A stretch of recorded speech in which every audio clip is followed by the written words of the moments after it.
계속해서 광합성 명반응 중에 엽록소의 광흡수 스펙트럼에 대해서 배워보도록 하겠습니다. 광합성에서 빛 에너지를 흡수하는 색소 중에 대표적인 게 엽록소란 말을 했고요. 실제로 우리가 녹색 식물이라고 하는 것은 엽록소 때문에 녹색 식물이란 말을 합니다.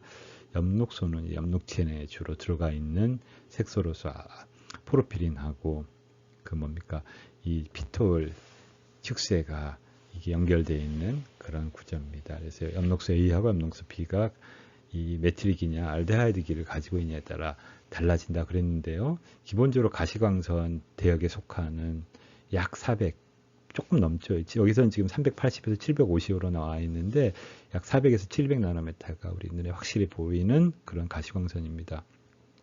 그래서 이 가시광선이 파장이 짧은 쪽은 보라색 쪽이고 파장이 긴 쪽은 적색 계통 붉은색입니다. 그래서 엽록소의 그 광흡수 스펙트럼과 광합성의 작용 스펙트럼이 서로 일치한다는 얘기는 뭐냐면은 이게 엽록소가 많이 흡수하는 그 빛이 광합성에서 유효하게 작용한다는 얘기입니다. 그래서 광합성은 모든 빛을 다 이용하지는 않습니다. 그래서 우리가 광합성에 유효한 빛을 말할 때 PAR이라 그래서 포토신세틱 액티브 레디에이션이라는 말을 많이 씁니다.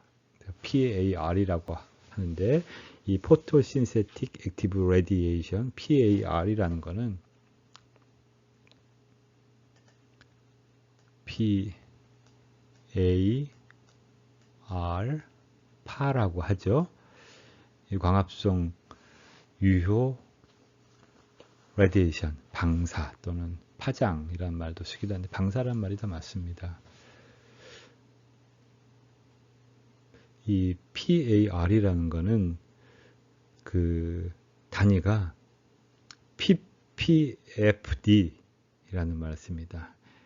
포토신세틱 포톤 플럭스 덴시티라 그래서 이 단위는 ppfd라는 말 많이 씁니다. P자 쓰는 겁니다. FD 포토신세틱 포톤 플럭스 덴시티 광합성 광자 유속 밀도 광합성 광자 유속 밀도 어렵죠? 어려운 거 하나도 없습니다. 우리가 빛은 우리가 파동설과 입자설이 있지 않습니까? 빛은 기본적으로 광자가 기본 단위인데 그 광자가 아마 일정 시간에 일정한 면적에 그러니까 일정한 면적이라는 이파리 면적을 말하는 거죠. 이파리 면적에 어만큼 많은 광자가 떨어지느냐 그렇죠? 광자가 떨어지는데 그 광자는 광합성에 유효한 가시광선 대역에 있는 광자를 말하는 겁니다. 그래서 일반적으로 엽록소가 잘 흡수하는 거는 적색광과 그러니까 청색광, 파란색광과 붉은색광이다. 그래서 여기 밑에 그림을 보시면은 가시광선 중에 여기 적색광 부위하고 청색광 부위가 광합성에서 아주 효과적인 파장이다. 그래서 여러분 보시면은 빛이라는 우리 눈에 보이는 이 가시광선 외에도 인프라레드라고 해서 적외선이 있고 더 큰 게 라디오 웨이브, 라디오파가 있고요. 이 보라색보다 짧은 파장이 되는 적외선 UV가 있습니다. UV가 보다 더 짧은 거는 X선, 감마선이죠. 그래서 우리가 파장이 짧다는 얘기는 침투력이 좋습니다. 그래서 우리가 그 자외선 같은 거를 오래 쬐게 되면은 우리가 어떤 경우에는 암도 유발하죠. 그래서 자외선을 차단하는 선블락을 발라서 여름에 다니는 게 침투력이 좋아서 이 피부에 데미지를 주기 때문에 그런 거. 그 더 침투가 높은 거는 X선입니다. 그래서 X선 우리가 엑스레이 필름, X선 폐 사진 찍을 땐 엑스레이가 침투력이 좋기 때문에 안에 있는 뼈를 찍을 수 있는 거고요. 그보다 더 침투력이 좋은 감마레이입니다. 방사선. 우리가 핵이 폭발하면 방사선, 감마레이가 나오죠. 감마레이 같은 게 나오면은 이건 침투력이 더 우리가 X선도 우리 몸에 안 좋은데 더 침투력이 좋은 감마레이에 노출되면 어떻게 되겠습니까?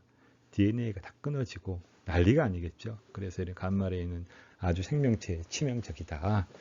그래서 이렇게 했는데 우리 참 이렇게 넓은 파장대 뭐 파장들이 있는데 이 중에 작물이 이용하는 건 물론 사람도 이 가시광선밖에 못 보기 때문에 작물도 요 가시광선이라는 요 좁은 범위에만 이용합니다. 요거 이렇게 쭉 보시면 말입니다. 요 밑에 그림을 보시면은 초록색 실선이 있고요. 파란색 실선이 있고 파란색 점선이 있습니다. 점선으로 되어 있는 게 있고 붉은색 실선이 있습니다. 여기서 얘들은 뭐냐 하면은 여기 지금 400나노메타부터 700나노메타까지 여기 700나노메타입니다. 이 선이 700나노메타 여기 선인데 자, 이 말은 뭐 엽록소 A는 약 660나노메타하고 450이만큼 되는 거죠. 430, 440 요 근처에 있는 빛을 많이 흡수합니다. 엽록소 B는 약 480, 470하고 여기 어디입니까? 여기가 640이나 이렇게 많이 흡수하겠죠. 카로티노이드는 약 470나노메타부터 510나노메타까지 이 부분을 흡수하는 겁니다. 엽록소 A, B 공이 이쪽은 적색광, 청색광, 청색광입니다. 그러니까 적색광과 청색광의 두 부위에서 이렇게 피크를 보입니다. 그러니까 빛이 실제로 작물에서 일어나는 광 흡수 스펙트럼을 작용 스펙트럼을 보게 되면 청색광하고 적색광에서 많이 광합성이 나타난다. 즉 청색광과 적색광을 줬을 때 광합성이 많이 됩니다. 여기는 뭡니까? 여기는 여러분 약 570, 560 뭡니까? 노란색하고 초록색. 그렇죠? 여기는 초록색이 이쯤에 있습니다. 얘들은 거의 흡수가 안 되죠. 그나마 그걸 흡수를 조금 해주는 게 캐로티노이드가 좀 해주고 있네요. 그렇죠? 그렇지만 이렇게 여기 보시면 알겠지만은 녹색 부분의 이 파장은 작물 흡수 못합니다. 잘 흡수할 수 있는 색소가 없기 때문에 그렇다는 겁니다. 왜 그러냐? 큰 색소의 특성이 그렇습니다.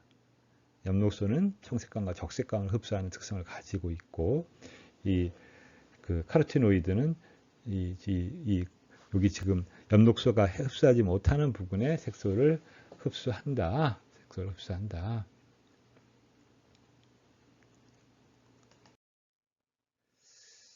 자, 그러면은 흡수됐어요. 엽록소에서 빛에너지가 흡수가 됐습니다. 과연 이 빛에너지가 어떻게 이용될까? 참 이게 복잡하게 얘기하면 한도 끝도 없이 복잡하고 단순하게 얘기하면 뭐 아주 단순합니다. 엽록소가 하나만 있지는 않겠죠. 하나만 있지 않습니다. 엽록소라는 거는 아주 많은 것들이 있어요. 많은 엽록소가 존재합니다. 많은 엽록소가 이렇게 존재합니다. 그죠? 엽록소가 빛 에너지를 흡수하게 되면은 들뜹니다. 에너지를 받아가지고 들뜨게 됩니다. 그래서 분자가 그라운드 스테이트, 바닥 상태에서 익사이티드 스테이트, 들뜬 상태로 올라갑니다. 자, 그런데 여기 보시면 알지만은 과도한 광 에너지로 엽록소가 들뜬 상태가 되는데 그 상태가 빨리 해소되지 않으면은 얘가 들뜬 상태에서 그 들뜨는데 그 이용된 에너지를 빨리 해소가 돼야 되는데 못 되면 얘가 확 돌아버립니다. 돌아서 나오는 게 초산소, 과산화수소, 이를 뭐라면 우리가 ROS라고 그럽니다. ROS, 활성산소라고 하기도 하죠. 활성산소들이 나옵니다. 이걸 막아주는 게 아까 전에 포토 프로텍션 얘기했죠. 그때 케로티노이드의 역할을 얘기했습니다. 케로티노이드가 이 과정에서 중요한 역할을 합니다. 무슨 말인지 아시겠나요? 네. 그래서 이게 오른쪽 그림 7-4를 보게 되면은 광자가 빛은 광자 형태로 들어온다 그랬습니다. 광자가 이렇게 싹 들어오죠. 예? 전자가 여기 있고 파란색이 전자고 여기 핑크색 같은 게 뭡니까? 원자 핵입니다. 전자가 광자를 받아서 그라운드 스테이트에서 들뜬 상태로 이렇게 옮겨가죠. 그렇죠? 옮겨갔던 게 들떠 있으니까 다시 떨어지겠죠. 오래 머물지는 않습니다. 아주 찰나의 순간에 올라갔다가 떨어지는데 그 떨어지기 전에 무슨 일을 해야 되는 거예요. 못하면은 어떻게 도로 떨어집니다. 바닥 상태로. 떨어지면서 다른 파장, 뭐 빛으로 나갈 수도 있고 아니면 떨어지기 전에 이게 다른 에너지 수용체에 그 에너지가 전달이 될 수도 있고 이 떨어지면 떨어지지 않고 다른 전자 수용체에 이 에너지가 전달될 수도 있습니다. 그래서 여러분 보시면은 세 가지 경로가 자 도약을 해서 세 가지 중 첫 번째는 자 에너지를 다시 광자의 형태 여기 형광이라고 나와 있죠. 형광을 영어로 플로레센스라고 합니다. 그래서 기본적으로 흡수된 빛 에너지는 형광이나 열로 방출되는 부분도 있고 그게 열이나 형광으로 방출되지 않으면은 그 에너지가 광합성에 실제로 쓰이게 됩니다. 자, 인접한 에너지 수용체에 전달하게 되거나 아니면 들뜬 전자를 전자 수용체로 전달하여 광화학 반응을 일으킨다. 여기서 에너지 수용체라는 거는 전자 수용체, 에너지 수용체. 자, 여기 보면 에너지 수용체. 자, 봅시다. 여기 보면은 엽록소가 여기 여러 개가 있지 않습니까? 빛 에너지가 여기 전달됐어요. 근데 여기 지금 반응 중심이라고 해서 리액션 센터라고 있는데 이 리액션 센터까지 도달해야 그 빛 에너지가 어떤 역할을 할 수가 있습니다. 근데 얘가 받았지 않습니까? 얘가 받은 요 엽록소가 받은 게 요까지 가려면은 이 중간중간에 엽록소에 연계가 되면서 에너지가 전달되면서 걔가 이 반응 중심까지 갑니다. 여기 있는 것도 마찬가지고 그래서 이렇게 빛을 받아들이는 엽록소를 광수학, 포토 하베스트라고 합니다. 광수학 엽록소 또는 안테나 엽록소라고 하고 여기에 들어있는 엽록소들이 빛을 받아서 반응 중심까지 보내주면은 반응 중심에서 전자 공요체에 전자를 전달하게 되는 과정이 일어납니다. 이게 전자 전달 과정이라고 합니다. 그래서 다시 한번 설명하면은 흡수된 광에너지가 엽록소 분자들끼리 지금 아까 안테나 엽록소라고 했죠. 엽록소 분자 사이에 전달이 일어나서 반응 중심까지 가는데 에너지를 전달받은 반응 중심에 있는 엽록소 여기도 엽록소하고 프로테인으로 단백질로 되어 있는데 여기도 엽록소가 있습니다. 엽록소는 탁 들뜨게 됩니다. 그러니까 여기 있는 엽록소는 들뜬 상태가 되는 게 아니라 단순히 받아서 전달만 해주면은 반응 중심에 있는 엽록소가 들뜨게 됩니다. 아까 좀 전에 들뜬 상태 얘기를 했죠. 들뜬 상태가 돼서 전자를 방출해서 그 전자를 전자 수용체에 전달합니다. 전자 수용체에 전달합니다. 그래서 그 안테나 엽록소에서 일어나는 에너지 전달은 물리적 현상이고 반응 중심에서 일어나는 거는 광화학 반응이라고 해서 산화 환원 반응인 일종의 화학 반응입니다. 그래서 물리적 반응은 여기 있는 그래서 다시 좀 얘기를 하면은 이 광자를 받아서 이게 여러분들 보이는 것처럼 이걸 엽록소라고 생각을 하십시오. 엽록소가 받아서 바닥 상태에서 들뜬 상태로 올라가고 이게 광자 형태로 나가는 게 형광이나 이렇게 나가고요.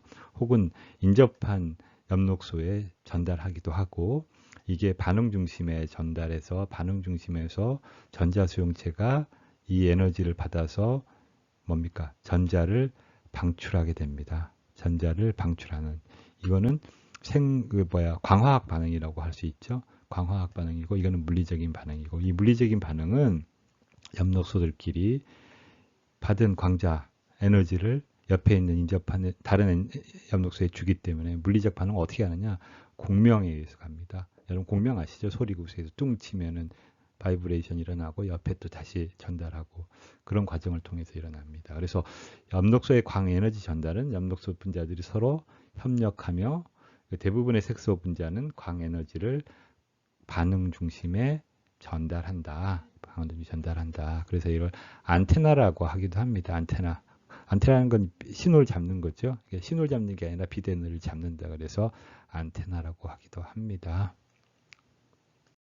그래서 이게 광합성의 명반응에서 엽록소가 중요하고 그 기본적인 그 아까 얘기한 그 반응 중심과 그 주변에서 그 이 비대에너지, 비대에서 들어있는 에너지를 전달한 그 이 과정에 관여하는 그런 색소 집단을 우리가 광합성 단위라 그래서 포토신세틱 유닛이라 그럽니다. 이 포토신세틱 유닛은 기본적으로 그 반응 중심당 그 거기에 관여하는 색소 분자의 수를 말하는데 일반적으로 광합성 세균 같은 경우에 수가 적고요.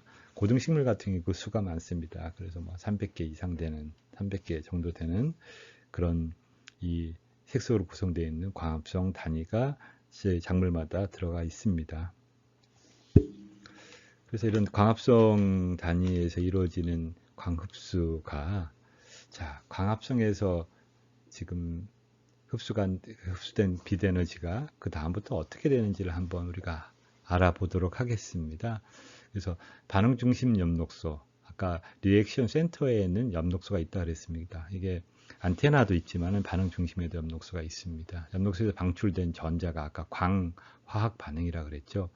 이런 방출된 전자는 일정한 경로를 거쳐가지고 최종적으로 NADP 플러스에 포착이 됩니다. 그래서 NADP가 NADPH로 환원이 되죠. 그래서 엽록소는 잃어버린 전자를 엽록소가 전자를 하나 주게 되면 하나 부족할 거 아닙니까? 아까 전자를 방출하면서 그 방출된 전자가 이렇게 전자 전달계를 거쳐서 흘러가는데 그 부족한 전자를 물이 아까 처음에 포토라이시스 또는 광분해 또는 광분할이라는 얘기를 하면서 물이 분해되면서 산소가 나오는데 그때 전자가 같이 방출이 되는데 그때 방출된 전자를 엽록소가 보충을 받습니다. 그래서 물의 분해와 전자 전달이 이루어지려면은 아까 처음에 얘기한 것처럼 태양에서 나온 광에너지가 필요하다. 그리고 이 엽록소에서 방출된 전자가 흘러가는 과정, 우리가 일렉트론 트랜스퍼라고 합니다. 전자 전달 과정에서 ATP가 합성이 된다.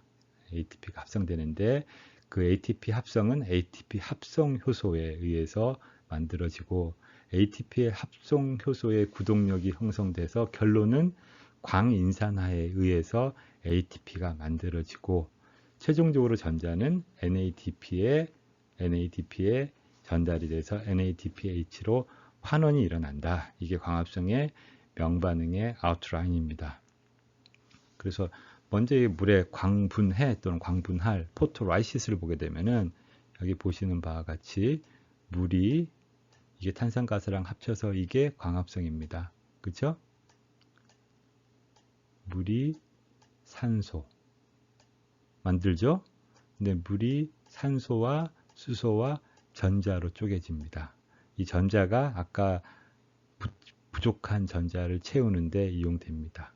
그래서 이 전자가 채워지고 엽록소에서 전자가 나가고 그 전자가 전자 전달계를 거쳐가지고 ATP를 만드는 힘이 되고 ATP를 만드는 힘이 있고 ATP를 만드는 효소가 있는데 ATP를 만드는 효소가 ATPase고 ATP 효소가 그게 우리가 ATP가 만들어지는 과정이 광인산화 작용이라고 하고 포토포스포릴레이션이라고 합니다.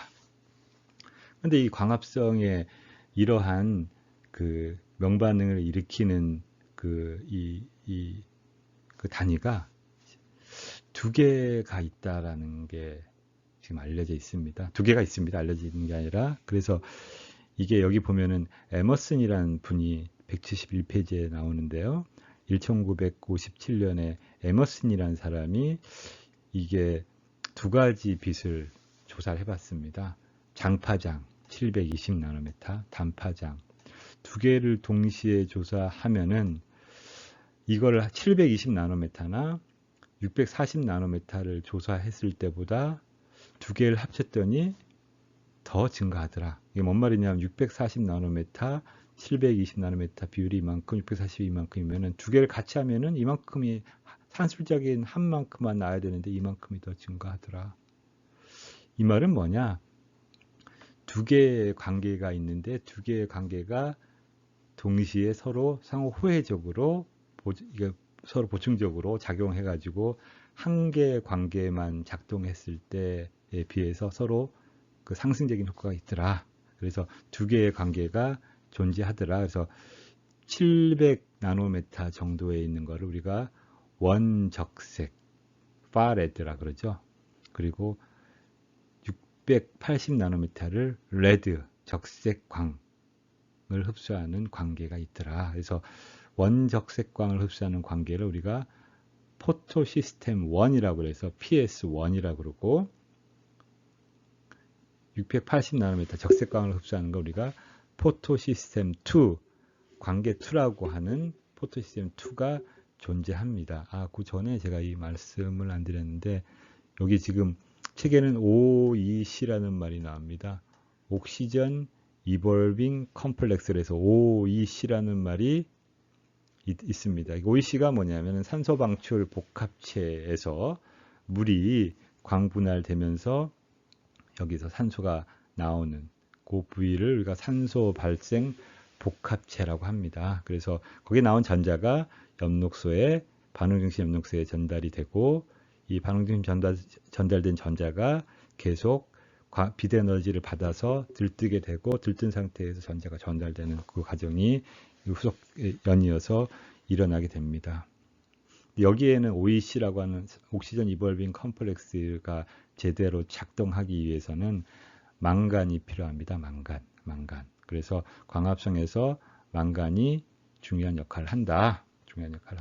그래서 요 그림 7-6은 아까 에머슨 얘기했는데 에머슨 되게 광합성의 명반응의 두 중요한 사람이 있습니다. 하나는 힐 리액션이라고 하는 힐이 있고 에머슨이 있고 에머슨과 힐 두 사람이 광합성의 명반응을 실제로 제대로 밝혀놓은 사람들입니다. 광합성의 안반응은 나중에 배우지만은 켈빈 사이클이라고 하는 그 켈빈 사이클을 찾아낸 멜빈 켈빈이 있고요. 그래서 켈빈, 에머슨, 힐 이런 사람들이 광합성을 현대적으로 확실히 연구해서 밝혀낸 사람들이다.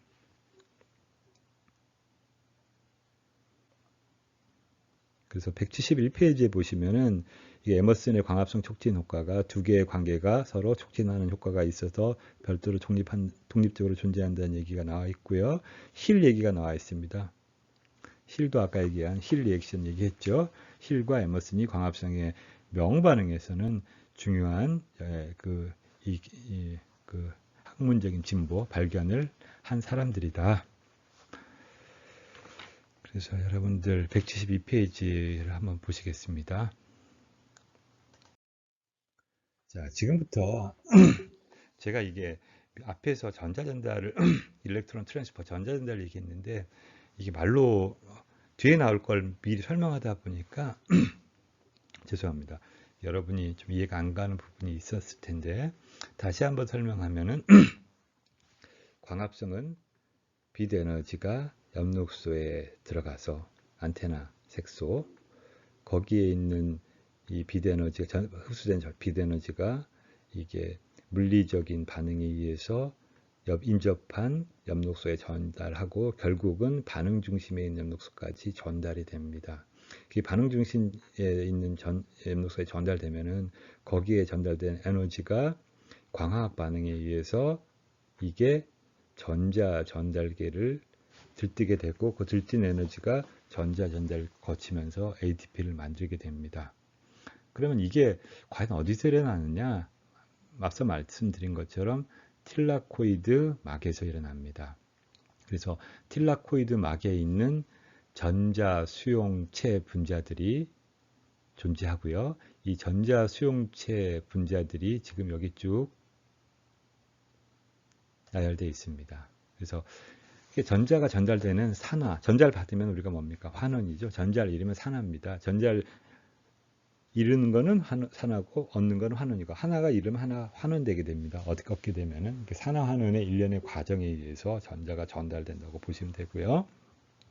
관계 2를 한번 예를 들면 관계 2는 P680이라고 그랬습니다. 적색광을 흡수하는 관계 2를 보게 되면 여기 아까 옥시전 이벌빙 컴플렉스가 있다고 그랬습니다. 여기 망간이 중요하다 그랬고 이 OEC에서 물이 광분할돼서 산소하고 수소하고 전자를 만들어냅니다. 이 전자가 이게 여기 전자가 여기 P680, 베어파이틴, D2, D1 단백질 구성되어 있는데 여기 QA, QB를 통해서 전달되면서 이 전달이 이루어집니다. 여기 보시면 플라스토키논이나 플라스토키논, 여기 PQ라고 되어 있죠.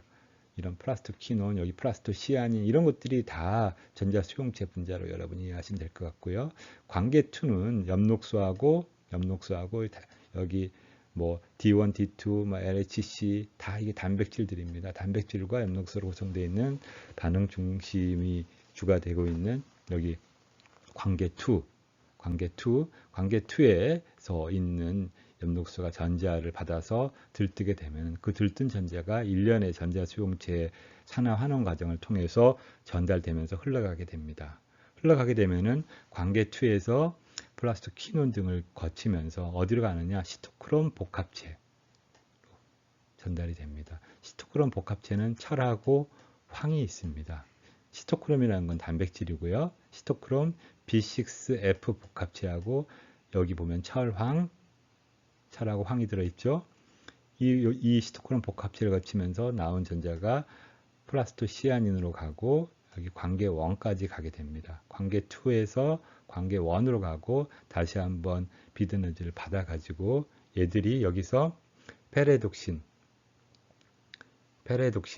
FD가 페레독신이죠. 페레독신 NADP 플러스 리덕테이스에 의해서 NADP 플러스가 NADPH로 환원이 됩니다. 아까 전자가 최종적으로 NADPH로 가서 환원된다 그랬죠. 그래서 만들어진 NADPH가 있는데 여기에 관여하는 게 페레독신 NADP 리덕테이스라고 하는 이 엔자임이 여기 있습니다. 이 엔자임이 이렇게 만들면은요 NADPH가 만들어지고 이 과정에서 여러분 아까 설명 안 했는데 전자가 전달되는 과정에서 수소 이온들이 여기 스트로마 쪽하고 루멘 쪽이 있습니다. 이게 엽록체는 틸라코이드가 있으면 막이 있으면 그 바깥쪽으로 스트로마라 그러죠. 바깥쪽하고 안쪽이 있습니다. 안쪽이 루멘이라고 하는데 틸라코이드 막하고 막 사이라고 여러분이 이해하시면 됩니다. 루멘 쪽에 프로톤이 수소이온이 계속 이쪽으로 집적이 됩니다. 그럼 프로톤 농도가 높아지겠죠. 그럼 프로톤은 농도가 높은 데서 농도가 낮은 쪽으로 흘러갑니다. 흘러가는 힘을 우리가 프로톤 모티브 포스라 그러고요. 이런 프로톤 모티브 포스에 의해서 ATP 합성 효소가 이게 작동이 되게 됩니다. 이런 프로톤 모티브 포스에 의해서 ATP 합성 효소가 작동이 되는 이 작동돼서 결국은 만들어지는 게 ADP가 인산이랑 결합해서 ATP가 만들어지게 됩니다. 그래서 ATP 합성 요소를 구동시키는 힘은 프로톤이 고농도에서 저농도로 흘러가는 프로톤 모티브 포스다. 이 프로톤 모티브 포스를 유발시키는 거는 전자 전달계에서 우리가 이 스트로마보다 루멘 쪽에 프로톤의 농도를 더 높게 만들어주는 거다.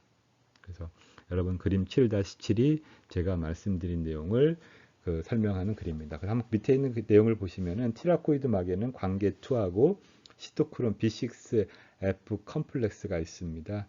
이 시토크롬 B6F 컴플렉스는 철하고 황을 가지고 있죠. 붙어 있죠. 그래서 이 관계 2, 시토크롬 이 B6F 컴플렉스, 그 다음 관계 1, 그 다음에 ATP 합성 요소 이 네 가지가 큰 네 가지가 이 광합성의 명반응을 구성하는 틸라코이드 막에서 이 네 개가 중요한 구성 성분들이다. 그래서 관계 2하고 관계 1이 있는데 관계 2가 먼저 빛을 받고 그 다음에 시토크롬 B6F 복합체를 거쳐서 관계 1까지 가고 다시 한번 빛을 받아서 튀겨주게 되면은 거기서 NADP가 FD, NADP 리덕테이스에 의해서 페레독신 NADP 리덕테이스에서 NADPH로 환원이 된다. NADP가 만들어지는 과정이고, 아까 전자전달계에서 루멘 쪽에 축적된 이 프로톤이 이게 프로톤 모티브 포스를 야기시켜서 ATPase를 구동시켜서 ATP가 만들어진다. 그래서 여기에 여러분 보시면은 무기양분들이 있습니다. 옥시전 이벌빙 컴플렉스 여기에 망간이 관여하고, 그리고 사이토크롬 B6F 컴플렉스에 철하고 설퍼가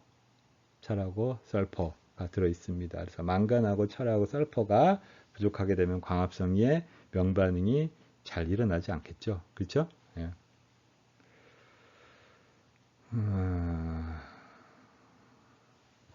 오케이. 오늘 여기까지 명반응 얘기하도록 하겠습니다.